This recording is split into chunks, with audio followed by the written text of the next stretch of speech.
अरे तोते भैया, मैं क्या कहती हूँ, हम दोनों मिलकर कोई बिजनेस करते हैं। इससे हम दोनों का फायदा होगा। अरे चिड़िया बहन, पर हम दोनों ऐसा कौन सा बिजनेस करेंगे जिससे हम दोनों को फायदा हो। वैसे भी बिजनेस करना कोई आसान काम नहीं होता है। इसमें हम दोनों को बहुत ही ज़्यादा मेहनत करनी होगी। तोते भैया, मैंने सोचा है कि हम दोनों मिलकर एक फ्रूट चाट बेचने का बिजनेस स्टार्ट करते हैं।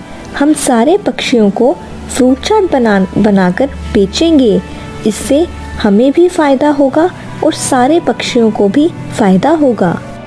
अरे चिड़िया बहन, ये तो तुमने बहुत ही अच्छा आइडिया दिया है। अब हम मिलकर फ्रूट चाट बेचेंगे तो हमारा बहुत ही फायदा होगा, क्योंकि इस जंगल में कोई भी पक्षी को फ्रूट चाट बनाना नहीं आता है। अरे हाँ तोते भैया, तभी तो मैंने फ्रूट चाट बेचने का सोचा है। इससे हमारा भी फायदा होगा और बाकी पक्षी भी फायदे में रहेंगे। अरे पर चिड़िया बहन, एक मसला है। हम दोनों को फ्रूट चाट तो बनाना आता ही नहीं है, तो हम ये बिजनेस कैसे कर सकते हैं। अरे तोते भैया, मैंने सुना है कि रानी कौवी को बहुत ही ज़्यादा अच्छी फ्रूट चाट बनानी आती है। इसीलिए मैंने सोचा है कि हम लोग रानी कौवी और कालू कौवे को अपने इस बिज़नेस में शामिल कर लेते हैं। वैसे भी कालू कौवा पूरा दिन अपने घोंसले में बैठा आराम करता रहता है। इस कारण वो कालू कौवा कुछ काम भी करेगा और इसमें हमारा भी फ़ायदा हो जाएगा। अरे चिड़िया बहन, ये तो आपने बिल्कुल ठीक कहा कि वो कालू कौवा पूरा दिन अपने घोंसले में बैठे आराम ही करता रहता है, और इस तरह वो कालू कौवा कुछ काम भी कर लेगा और हमारा भी फायदा हो जाएगा। लेकिन चिड़िया बहन, वो कालू कौवा बहुत ही ज़्यादा चालाक है। हर बार उस कालू कौवे ने हमें बेवकूफ़ बनाया है। कहीं इस बार हमने कालू कौवे को अपने इस बिजनेस में शामिल किया और इस बार भी अगर इसने हमें बेवकूफ़ बना दिया तो फिर हम फिर से लूट जाएंगे। अरे तोते भैया, हमें उस कालू कौवे को एक मौका और देना चाहिए। क्या पता वो कालू कौवा सुधर गया हो। ठीक है चिड़िया बहन, तुम कहती हो तो मैं मान लेता हूँ। चलो चलो चिड़िया बहन, हम लोग उस कालू कौवे और रानी कौवे के घोंसले में चलते हैं और उसको अपने इस बिजनेस के बारे में बताते हैं। फिर टोनी चिड़िया और तोता रानी कौवी और कालू कौवे के पास जाने लगते हैं। अरे अरे, क्या हुआ? क्यों आए हो मेरे घोंसले में? मेरे कालू ने इस बार तुम्हारे घोंसले से कोई भी भोजन नहीं चोरी किया है, फिर क्यों मेरे घोंसले में आ गए हो तुम लोग? अरे रानी कौवी, हमारी बात तो सुनो। इस कालू कौवे ने कुछ नहीं किया है, बल्कि हम तो आपसे आज कुछ ज़रूरी बात करने आए हैं, जिससे आपका भी फ़ायदा हो सकता है और हमारा भी। अच्छा चिड़िया, बताओ बताओ, जल्दी बताओ, ऐसी क्या बात है जिससे हमारा भी फ़ायदा हो सकता है। अरे कौवे भैया, मैंने और तोते ने सोचा है कि हम लोग मिलकर एक फ्रूट चाट बेचने का बिजनेस करते हैं। इसमें आप लोग भी अगर हमारी मदद करेंगे तो आप लोगों का भी फ़ायदा हो सकता है। फ्रूट चाट बेचने का बिजनेस? ये बिजनेस तो बहुत ही ज़्यादा अच्छा है। ठीक है चिड़िया बहन, हम आपके साथ इस बिजनेस में काम करेंगे और दिल लगाकर ही काम करेंगे। आप बिल्कुल भी चिंता ना करना। रानी कौवी, मैं, चिड़िया और कालू कौवा हम तीनों फल ढूंढने जाएंगे और आप उन फलों का फ्रूट चाट बनाओगी और फिर इस तरह हम अपने बिजनेस को आराम से चला लेंगे। ठीक है तोते, मुझे फ्रूट चाट बनाना आता है। मैं अच्छे से फल काट लूँगी। बस चलो हम लोग अपना बिजनेस शुरू कर लेते हैं। टोनी चिड़िया, तोता, कालू कौवा और रानी कौवी ये चारों मिलकर फ्रूट चाट बनाने की तैयारियां शुरू कर देते हैं। चलो, अब सारे इंतज़ाम हो चुके हैं। चलो हम तीनों मिलकर फ्रूट जमा करने के लिए चलते हैं। और हाँ रानी, तुम जब हम फ्रूट लेकर आ जाएंगे तब तुम उन फ्रूट की फ्रूट चाट बना देना।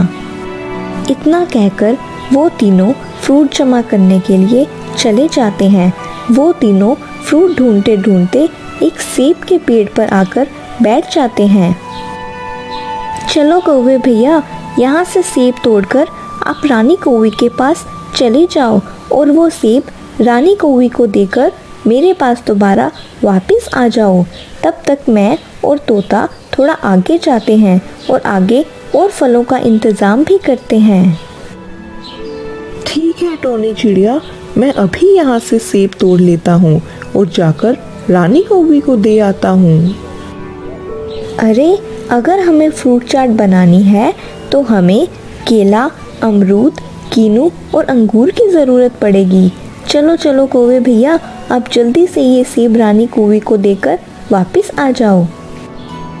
कालू कौवा एक सेब तोड़कर रानी कौवी के पास चला जाता है। ये लो रानी कौवी, मैं सेब ले आया हूँ। बाकी और भी फल अभी थोड़ी देर में आ जाएंगे। और हाँ, ये बताओ कि तुम्हें फ्रूट चाट बनानी आती भी है या तुमने ऐसे ही फेंक दी थी? अरे कालू, ये क्या कह रहे हो? मेरी माँ ने मुझे बहुत ही अच्छी फ्रूट चाट बनाना सिखा दी है। और हाँ, मेरे नसीब तो तब से फूटे हैं जब से मेरी तुम्हारे साथ शादी हुई है। तब से मैंने आज तक अपने घर में फ्रूट चाट तो क्या, एक फल भी नहीं खाया है। अच्छा रानी, बस करो। टोनी चिड़िया मेरा इंतजार कर रही होगी। मैं वहाँ जाता हूँ और फल भी लेकर यहाँ पर आ जाता हूँ। इतना कहकर कालू कौवा टोनी चिड़िया के पास फल जमा करने के लिए चला जाता है। बड़ा आया मुझे बोलता है कि मेरी माँ ने मुझे फ्रूट चाट बनाना नहीं सिखाया है। खुद तो निखट्टू है और फिर मुझे बोलता है। फिर कालू कौवा और फल जमा करने के लिए टोनी चिड़िया के पास आ जाता है। अरे कालू कौवे, तुम दोनों चिड़िया के साथ फल ढूंढने के लिए चले जाओ। तब तक मैं ये अमरूद रानी कौवे को देकर आ जाता हूँ। चलो कौवे भैया, हम केले के बाग में चलते हैं और वहाँ से केले भी तोड़ लेते हैं।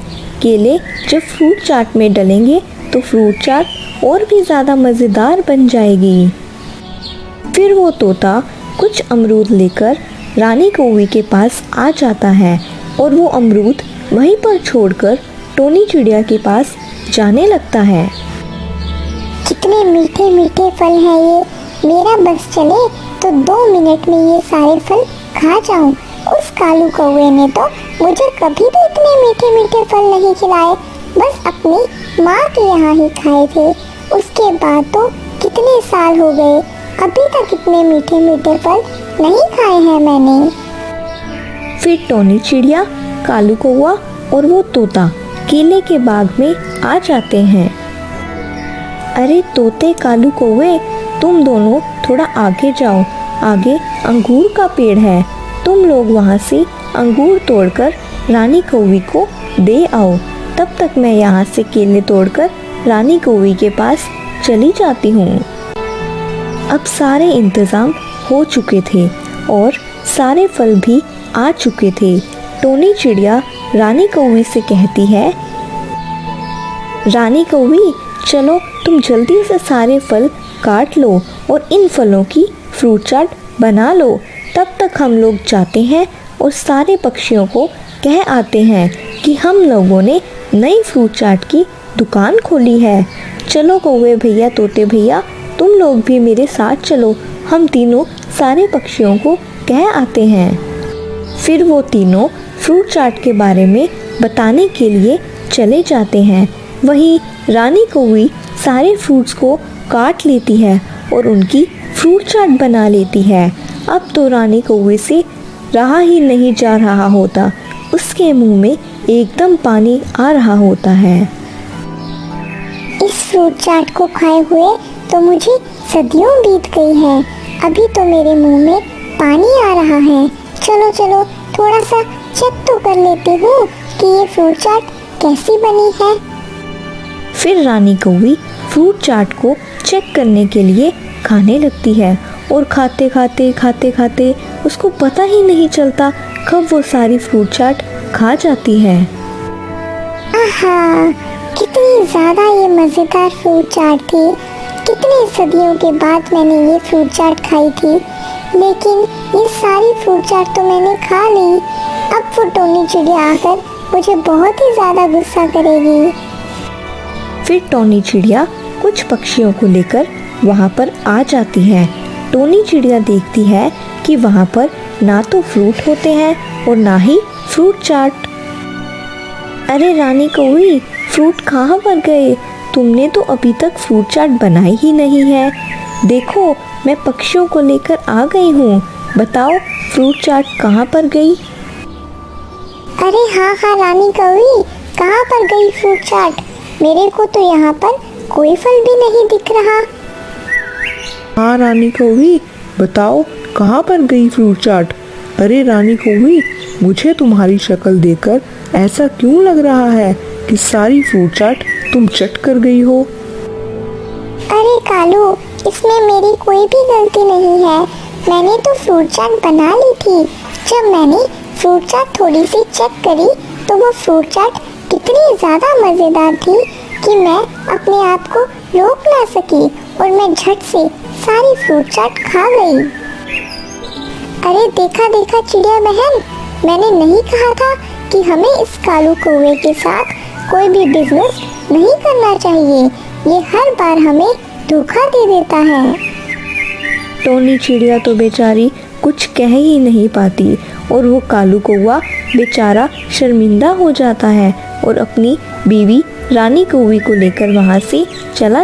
मैं क्या कहती हूँ तुम्हें, तुम पूरा दिन आराम करती रहती हो। मेरे साथ ज़रा काम में हाथ बटा लिया करो। आज मैं हूँ, कल मैं नहीं होगी तो तुम क्या करोगी?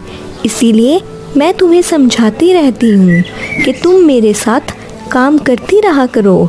मैंने तो फैसला भी कर लिया है कि अब से मैं तुम्हारी शादी भी कर देती हूँ।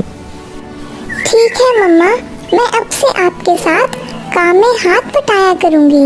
लेकिन मम्मा, मैं अभी से शादी नहीं करना चाहती हूँ। मेरी अभी उम्र ही क्या हुई है? बेटा, तुम्हारी शादी की उम्र हो गई है, इसीलिए मैं तुम्हें कह रही हूँ तुम अभी शादी कर लो, वरना बाद में अच्छे रिश्ते नहीं आते हैं, फिर उम्र भी निकल जाती है। ठीक है मम्मा, जैसे आप कहोगी मैं उसमें राजी हूँ। आपकी मर्जी, आप जैसे मर्जी कर लो। ठीक है बेटा, फिर मैं तुम्हारे लिए कोई अच्छा रिश्ता तलाश करती हूँ और तुम्हारी शादी कर देती हूँ। फिर अगले दिन टोनी चिड़िया के घर पर उनके मामा जी रिश्ता लेकर आ जाते हैं और टोनी चिड़िया से कहते हैं, अरे अरे आइए मामा जी, कैसे हैं आप लोग? अरे बेटा मानव, तुम बताओ तुम कैसे हो? चिड़िया आंटी, मैं बिल्कुल ठीक हूँ। आप लोग सुनाइए, आप कैसे हैं सब? बेटा टोनी, मैं तुम्हारे पास एक ज़रूरी काम से आया हूँ। मैं अपने बेटे मानव की शादी तुम्हारी बेटी कोमल चिड़िया के साथ करना चाहता हूँ। अरे वाह मामा जी, ये तो आपने बहुत ही अच्छी बात की है। वैसे भी मैं अपनी कोमल चिड़िया के लिए रिश्ता ढूंढ ही रही थी और आपका बेटा मानव, वो तो कितना ज़्यादा अच्छा है और कितना संस्कारी भी है। अरे वाह वाह टोनी बेटी, मुझे तुमसे यही उम्मीद थी। चलो चलो टोनी बेटी, मैं यहाँ पर रुकने के लिए आया हूँ और जब कोमल चिड़िया की शादी मेरे मानव बेटे से हो जाएगी तो मैं अपनी कोमल बेटी को भी साथ ही ले जाऊँगा। ठीक है मामा जी, बस मैं एक बार अपनी बेटी कोमल चिड़िया से बात कर लूँ, फिर हम कोमल चिड़िया और मानव चिड़िया की शादी कर देंगे। चलो अब आप आराम करें, तब तक मैं आप लोगों के लिए कुछ भोजन जमा करके आती हूँ। आप लोग कितनी दूर से सफ़र करके आए हैं, थोड़ा आराम कर लीजिए। फिर टोनी चिड़िया भोजन जमा करने के लिए चली जाती है। कोमल बेटा, तुम यहाँ पर बैठी क्या कर रही हो? मैं तुम्हें कब से इधर उधर ढूंढ रही हूँ। बेटा, मुझे तुमसे एक ज़रूरी बात करनी है। हाँ हाँ मम्मा, आप बोलिए ना, मैं सुन रही हूँ, क्या बात है? कोमल बेटा, मेरे मामा जी आए हैं और मेरे मामा जी का एक बेटा मानव चिड़ा भी है और वो बहुत ही ज़्यादा अच्छा और संस्कारी है। मैं चाहती हूँ कि तुम मुझसे शादी कर लो। मम्मा, अगर आपको मानव चिड़ा अच्छा लगता है तो मुझे कोई भी दिक्कत नहीं है। मैं मानव चिड़े से शादी करने के लिए तैयार हूँ। अरे वाह कोमल बेटा, मुझे तुमसे यही उम्मीद थी। अब हम तुम्हारी और मानव चिड़े की जल्दी से शादी भी कर देंगे। चलो तुम यहीं बैठो, तब तक मैं अपने मामा जी के लिए भोजन ले जाती हूँ। मामा जी, मेरी बेटी कोमल चिड़िया आपके बेटे मानव चिड़े से शादी करने के लिए तैयार हो गई है। अब हम जल्दी से इन दोनों की शादी करा देते हैं। ठीक है टोनी बेटी, हम इन दोनों की शादी जल्दी से कर देंगे, लेकिन अभी तो शादी के लिए हमें काफ़ी सारे काम करने पड़ेंगे, जैसे कि सारे पक्षियों को शादी पर दावत के लिए बुलाना होगा और शादी के लिए काफ़ी सारा भोजन भी जमा करना होगा। मामा जी, आप बिल्कुल भी चिंता ना करें, मैं सारे पक्षियों को दावत दे आऊंगी। और हाँ, इस जंगल में सारे पक्षी बहुत ही ज़्यादा अच्छे हैं। वो मेरे साथ शादी के लिए भोजन ढूंढवाने में बहुत ही ज़्यादा मदद करेंगे। मामा जी, आप लोग ये सब बातें छोड़ें और जल्दी से भोजन खा लें। आप लोग कितनी दूर से आए हैं, आप लोगों को भूख भी लग रही होगी। फिर टोनी चिड़िया अपनी बेटी कोमल चिड़िया और मानव चिड़े की शादी की दावत सारे पक्षियों को दे रही होती है। तोते भैया, आप मेरी बेटी कोमल चिड़िया की शादी में आइएगा। मैंने उसकी शादी अपने मामा जी के बेटे मानव चिड़े के साथ तय कर दी है। अरे वाह वाह चिड़िया बहन, हम तो सालों से आपकी बेटी कोमल चिड़िया की शादी का इंतजार कर रहे थे। आखिर वो दिन आ ही गया। हम आपकी बेटी की शादी में जरूर आएंगे। चिड़िया बहन, शादी में तो भोजन की काफी ज्यादा जरूरत पड़ेगी। आप बिल्कुल भी चिंता ना करना, हम सारे पक्षी मिलकर आपके साथ भोजन ढूंढवाएंगे। तो ठीक है तोते भैया, कल हम सारे पक्षी मिलकर एक साथ चलेंगे और शादी के लिए भोजन जमा करेंगे। फिर टोनी चिड़िया कालू कौवे को शादी की दावत देने के लिए चली जाती है। कौवे भैया, रानी कौवी, मैं आपसे एक बात करने आई हूँ। मैं अपनी कोमल चिड़िया की शादी अपने मामा जी के बेटे के साथ कर रही हूँ। आप लोगों को मेरी बेटी कोमल चिड़िया की शादी में ज़रूर आना है। और हाँ, कल सुबह सारे पक्षी एक साथ मिलकर भोजन ढूंढने के लिए जाएंगे। आप लोग भी कल भोजन ढूंढने के लिए आ जाइएगा। अरे, हमने आज तक अपने लिए कभी भी भोजन नहीं जमा किया और हम इस टोनी चिड़िया की बेटी की शादी के लिए भोजन नहीं जमा कर सकते हैं। मैं कोई इस टोनी चिड़िया से बहाना बना देता हूँ। टोनी चिड़िया, हम दोनों को माफ़ कर दो। कल हम दोनों तुम्हारे साथ नहीं दाना जमा करने जा सकते। कल रानी की माँ ने हम दोनों की दावत रखी है, इसीलिए हम दोनों को वहाँ पर जाना पड़ेगा। कोई बात नहीं कौवे भैया, आप माफ़ी मत मांगिए, इसमें आपकी कोई गलती नहीं है। हम सारे पक्षी मिलकर भोजन जमा कर लेंगे। ठीक है, चलो अब मैं चलती हूँ। फिर टोनी चिड़िया वहाँ से चली जाती है। कालू, इस टोनी चिड़िया की बात सुनकर तो मेरे दिमाग में एक शैतानी आइडिया आ गया है। रानी, कब तुम्हारे दिमाग में शैतानी आइडिया नहीं आता है?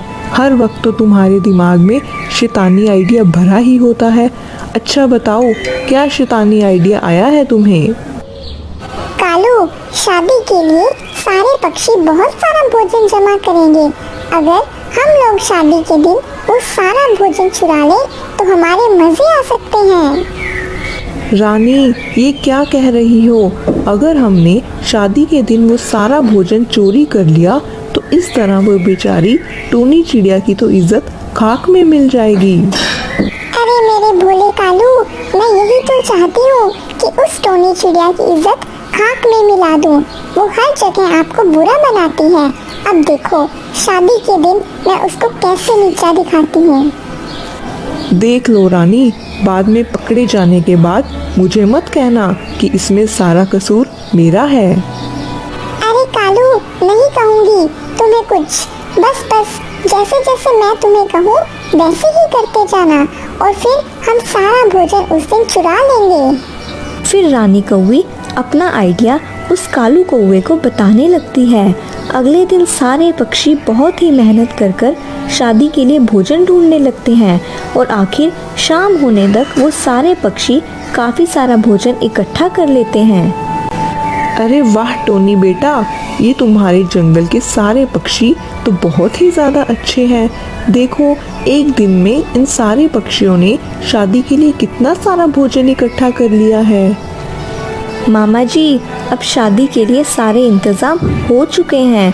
अब हम कोमल चिड़िया और मानव चिड़े की शादी कल कर देंगे।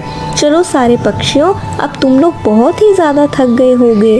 अब तुम लोग अपने घोंसले में जाकर आराम कर लो और कल मेरी बेटी कोमल चिड़िया की शादी में आ जाना। फिर सारे पक्षी अपने अपने घोंसलों में जाकर आराम करने लगते हैं। फिर अगले दिन का सूरज निकल जाता है, सारे पक्षी शादी में आ जाते हैं और उस दिन तो काफ़ी ज़्यादा धूम धड़क्का हो रहा होता है। सारे पक्षी भी बहुत ही ज़्यादा खुश होते हैं। कुछ देर में उस कोमल चिड़िया की शादी मानव चिड़े के साथ हो जाती है। कोमल चिड़िया बहुत ही ज़्यादा खुश हो जाती है। अरे चिड़िया बहन, मैं ज़रा अपने घोंसले में अंडों को देखकर आता हूँ, तब तक आप लोग मज़ा करो। ठीक है तोते भैया, पर जल्दी आ जाइएगा, अब बस भोजन लगने ही वाला है। इतना कहकर वो तोता अपने घोंसले में चला जाता है। कालू, अब भोजन लगने ही वाला है। भोजन लगे इससे पहले हमें सारा भोजन चुरा लेना चाहिए। चलो, जैसे मैंने तुम्हें कहा था वैसे करो जाकर। फिर कालू कौवा प्लान के मुताबिक सारे पक्षियों के पास आता है और वहाँ पर बेहोश होने का नाटक करने लगता है। अरे अरे, देखो देखो, इस कालू कौवे को क्या हो रहा है? ये ऐसे ज़मीन पर क्यों लेट गया है? अरे अरे कौवे भैया, आपको क्या हो रहा है? अभी तो आप एकदम ठीक थे। अरे ये कालू कौवे को क्या हो रहा है? कोई तो देखो आके। सारे पक्षी उस कालू कौवे को देखने लगते हैं तो इतने में वो रानी कौवी सारा भोजन लेकर वहाँ से भाग जाती है। जब रानी कौवी वो भोजन चोरी करके वहाँ से जा रही होती है तो वो तोता उसको देख लेता है। अरे अरे, ये रानी कौवी ये सारा भोजन लेकर कहाँ जा रही है? चलो चिड़िया बहन के पास जाता हूँ और उनसे ही पूछता हूँ। अरे चिड़िया बहन, मेरी तबीयत बहुत ही ज़्यादा ख़राब हो रही है, मैं अपने घर जा रहा हूँ। इतना कहकर वो कालू कौवा वहाँ से भाग जाता है। चिड़िया बहन, मैंने अभी देखा कि वो रानी कौवी सारा भोजन लेकर अपने घोंसले की तरफ जा रही थी। क्या वो भोजन आपने रानी कौवी को दे दिया है? अरे नहीं नहीं तोते भैया, मैंने तो उस रानी कौवे को कोई भोजन नहीं दिया है। अब समझ में आया कि वो कालू कौवा नाटक कर रहा था और पीछे से वो रानी कौवी सारा भोजन चुरा कर भाग गई। अरे रानी कौवी, तुम लोग कभी भी नहीं सुधरोगे। तुम लोगों ने इस बार भी शादी में सारा भोजन चोरी कर लिया। चलो सारे पक्षियों, हम लोग ये सारा भोजन लेकर वापस चलते हैं। और हाँ, अब से तुम लोगों की यही सज़ा है कि तुम लोग इस शादी का भोजन नहीं खाओगे और भूखे ही रहोगे। फिर सारे पक्षी वहाँ से भोजन लेकर चले जाते हैं और कालू कौवा और रानी कौवी बहुत ही ज़्यादा शर्मिंदा हो जाते हैं और उस दिन भूखे ही रहते हैं। अगर आपको हमारी स्टोरी अच्छी लगी तो चैनल को सब्सक्राइब करना मत भूलिएगा।